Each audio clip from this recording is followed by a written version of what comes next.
Hello everyone. इस video में हम लेंज का लॉ और एडी करंट के बारे में पढ़ेंगे। लेंज का लॉ क्या होता है? इससे पहले हमने Faraday's law of electromagnetic induction पढ़े थे। उसमें जो सेकंड लॉ था वो ये कहता था कि जो इंड्यूस्ड ईएमएफ होता है वो डायरेक्टली प्रोपोर्शनल होता है rate change of magnetic flux link with the coil.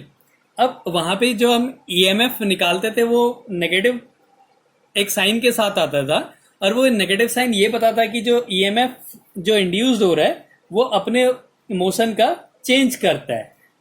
वहां पे नेगेटिव साइन बताता था कि ईएमएफ जो होता है अपोज करता है उसके फ्लक्स में चेंज होने वाले का अपोज करता है। उसी से जो है लेंज का लॉ बना। तो ये लेंज का लॉ जो है किसी भी कॉइल में ईएमएफ या करंट की डायरेक्शन बताता है। तो this law tells about the direction of EMF oblique current induced in the coil due to electromagnetic induction. This law tells about the direction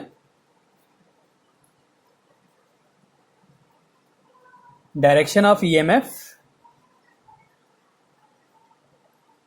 or current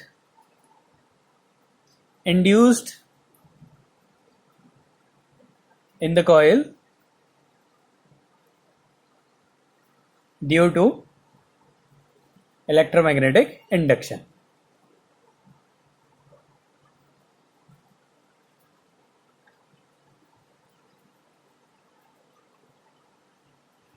तो जो इलेक्ट्रोमैग्नेटिक इंडक्शन के कारण जो इंड्यूस्ड ईएमएफ या current produce होता है उसकी direction जो है लेंज के लॉ से पता चलती है। अब लेंज लॉ कहता है कि जो डायरेक्शन होती है इंड्यूस्ड ईएमएफ की वो ऐसी होती है कि वो अपने ऊपर होने वाले फ्लक्स का जो चेंज है उसका अपोज करे। The direction of induced EMF induced electric current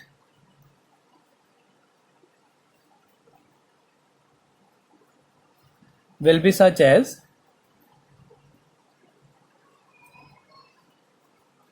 to oppose the change in magnetic flux। मतलब जिसके कारण उसमें इंड्यूस्ड ईएमएफ हो रहा है उसी का वो अपोज करता है। यही जो है लेंज का लॉ है। अब वैसे ही हमें उसकी डायरेक्शन मिलती है। जैसे एक कॉइल है, ये एक कॉइल है, इसके पास एक मैग्नेट है, इसका ये नॉर्थ पोल है, ये साउथ पोल है, और माना हम इस मैग्नेट को इसके पास लेके जा रहे हैं। तो अब इसके पास लेके जा रहे हैं तो क्या होगा, इसमें इंड्यूस करंट बनेगा, जो कि फैराडे ने एक्सपेरिमेंट करके देखा। अब उस इंड्यूस करंट की जो डायरेक्शन होगी वो ऐसे होगी कि जिसके कारण ये बन रहा है उसी का ये अपोज करेगा।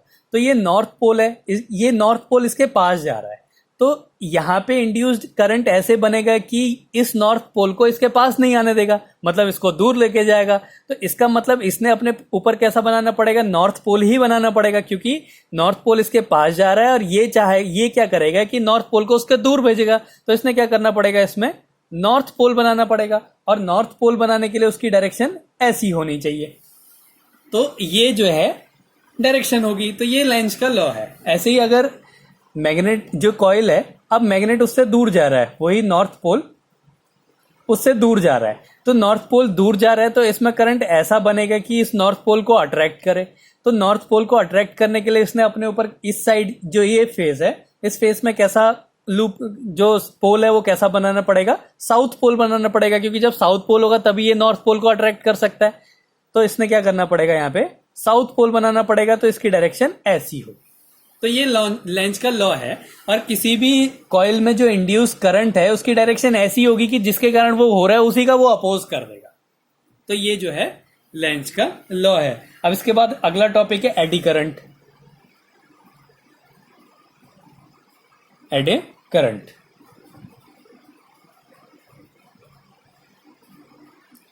अब ये तो था कॉइल के लिए कि कॉइल में कैसे इंड्यूस्ड ईएमएफ बन जाता है। ऐसे ही क्या होता है, अगर हम कॉइल की जगह एक प्लेन शीट लें, एक मेटल की प्लेट लें, तो वहां पे क्या होता है, तो when magnetic flux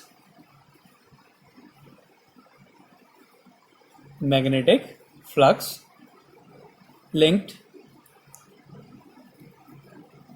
to a conductor changes eddy current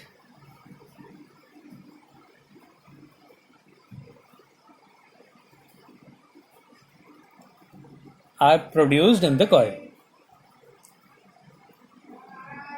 Produced in the coil.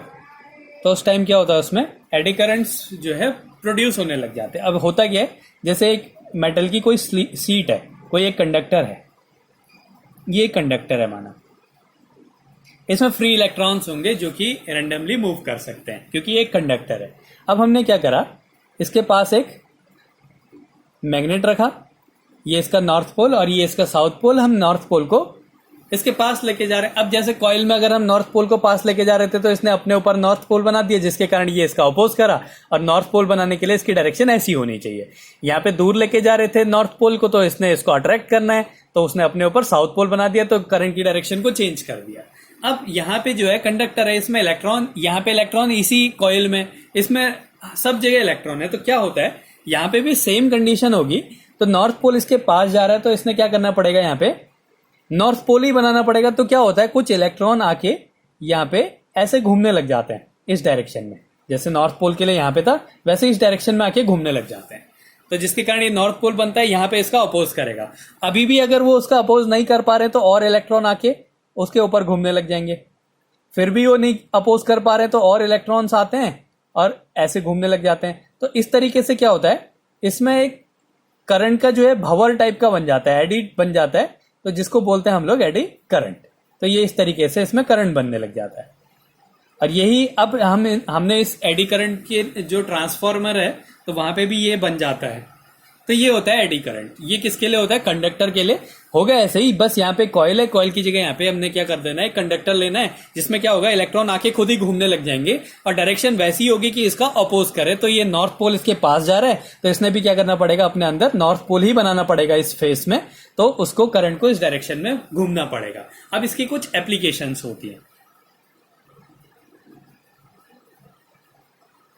Eddy current का. हम यूज कहां पे करते हैं, तो इसमें जो एक यूज होता है, इसमें ब्रेक्स में जो ट्रेन होती है, वो ट्रेन में जब ब्रेक लगाना होता है तो वहां पे इसका यूज होता है. In the brakes of trains. अब कैसे होता है, जैसे कोई एक ये ट्रेन का टायर है, ये है, इसके ऊपर ट्रेन है. अब हमने क्या करा, यहां पे क्या कर देते हैं, हम ट्रेन के इधर उधर क्या कर देते हैं, दो इलेक्ट्रोमैग्नेट्स को लगा देते हैं. ऐसे हमने क्या करा, इलेक्ट्रोमैग्नेट्स लगा दिए. यहां पे हमने इलेक्ट्रोमैग्नेट्स लगा दिए. अब क्या करा हमने, यहां पे सर्किट कंप्लीट, ये इलेक्ट्रोमैग्नेट है, यहां पे एक सर्किट बना दिया, या फिर इसको एसी से कनेक्ट कर दिया, एसी सर्किट से कनेक्ट कर दिया. तो अब जैसे हमने ब्रेक लगाना है तो हमने सर्किट को कंप्लीट कर दिया. तो अब क्या हो गया, ये जो है कंटिन्यूअसली चेंज हो रहा है. ऐसे नहीं भी करे तो हम इसको सीधे सीधे भी लगा सकते हैं. ये जो यहां पे क्या होगा, मेटल सरफेस होगी. ये मेटल सरफेस क्या है, कंटिन्यूअसली घूम रही है. तो ये इसके बीच में मैग्नेटिक फील्ड बन जाएगा, स्ट्रॉन्ग मैग्नेटिक फील्ड बन जाएगा आधे पोर्शन में, और आधे पोर्शन में कुछ नहीं है. वैसे यहाँ पे भी आधे पोर्शन में क्या होगा, स्ट्रॉन्ग मैग्नेटिक फील्ड बन जाएगा और आधे पोर्शन में कुछ नहीं होगा. तो ये जैसे ये व्हील घूम रहा है, ये वाला, ये जब घूम रहे हैं तो क्या होगा कि इनमें जो इसके घूमने के कारण क्या होगा, ये इन व्हील्स में जो है मैग्नेटिक फील्ड चेंज होने लग जाता है. तो मैग्नेटिक फील्ड के चेंज होने के कारण क्या होगा, इसमें एडी करंट बनने लग जाएगा, क्योंकि एक मेटल की सीट है. तो मेटल की सीट है तो क्या होगा, इसमें एडी करंट बन जाता है. अब वो एडी करंट बनेगा तो क्या होगा, वो ऐसे बनेगा कि उसमें उसी का अपोज करे. तो ये किसके कारण बन रहा है, इस व्हील के घूमने के कारण बन रहा है. तो क्या करेगा एडी करंट, इसी के घूमने का अपोज करेगा. तो जितना स्ट्रॉन्ग मैग्नेटिक फील्ड इसमें चेंज हो रहा है, उतना स्ट्रॉन्ग एडी करंट बन जाएगा और उतनी जल्दी से क्या करेगा, इसको रोकेगा. तो इस तरीके से क्या होता है, जो ब्रेक्स होते हैं ट्रेन में, वहां पे एडी करंट्स का यूज किया जाता है. ऐसे ही होता है कि इलेक्ट्रोमैग्नेटिक डैम्पिंग जो होती है, वहां पे भी इसका यूज किया जाता है. Electromagnetic damping. अब इलेक्ट्रोमैग्नेटिक डैम्पिंग में कैसे यूज होता है, तो जैसे एक पेंडुलम है, वो ऐसे मूव कर रहा है, ये उसका मोशन है, ये ऐसे रखा हुआ है, ये ऐसे मूव कर रहा है। अब हमने क्या करा, इसके चारों तरफ, इसके दोनों तरफ एक मैग्नेट रख दिया, इलेक्ट्रोमैग्नेट रखा, और ये मेटल का, इसका जो ये वाला पोर्शन है ये मेटल का बना दिया, और ये ऐसे मूव कर रहा है। ये मैग्नेट दो ऐसे रखे हुए हैं और पेंडुलम ऐसे इसमें मूव कर रहा है, और ये मेटल का है। अब जब ये मूव करेगा तो क्या होगा, इस वाले मेटल में एडी करंट्स बन जाएंगे, और उस एडी करंट की डायरेक्शन ऐसी होगी कि जिसके कारण ये बन रहा है उसी का अपोज करेगा। तो इसमें एडी करंट किसके कारण बन रहा है, इस पेंडुलम के मोशन के कारण बन रहा है। तो वो क्या करेगा, इसी पेंडुलम के मोशन को खत्म कर देगा। तो इसको बोलते हैं इलेक्ट्रोमैग्नेटिक डैम्पिंग। तो यही जो है गैल्वेनोमीटर में भी यूज होता है। तो जब हमने गैल्वेनोमीटर की, हम नीडल को देखते हैं, एक इंडिकेटर होता है, इसमें एक गैल्वेनोमीटर की नीडल होती है। जैसे ही हमने इसको, ये जीरो होता है, यहां पे भी मार्क होते हैं और यहां पे भी मार्क होता है, तो ये मूव करता है इधर उधर। अब जैसे हमने सर्किट में करंट फ्लो करवाया तो ये मूव करने लग जाएगा एक डायरेक्शन में। फिर जैसे ही हम इसको छोड़ते हैं, करंट को हटा देते हैं, तो ये एक बार में ही जीरो में आ जाता है, या फिर थोड़ा सा इधर जाएगा और फिर जीरो में आ जाएगा। लेकिन ऐसा इनर्शिया क्या कहता है कि अगर ये यहाँ पे छूट रहा है तो ये पहले यहां जाएगा, यहां जाएगा, यहां जाएगा, तो इनर्शिया के कारण इसको बहुत बार घूमना चाहिए, लेकिन ये नहीं घूमता है, ये सीधे सीधे आके यहाँ पे जीरो पे रुक जाता है। तो ऐसा क्यों होता है, तो वहां पे क्या होता है कि इसमें क्या होती है, एक मेटल की, ये जो है मेटल का बना रहता है, और ये इनके बीच में दो मैग्नेट लगा दिए जाते हैं। अब क्या होगा, ये जब घूमेगा तो इसमें क्या होता है, एडी करंट बन जाती है।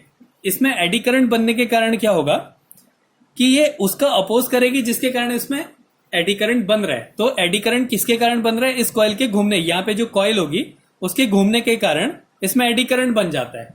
तो एडी करंट क्या करेगा, इसी के घूमने का अपोज करेगा, तो क्या करता है, उसको एक बार में ही जीरो पोजीशन पे लेके आ जाता है। तो ये है इलेक्ट्रोमैग्नेटिक डैम्पिंग। इसका एक और यूज है इंडक्शन फर्नेस में।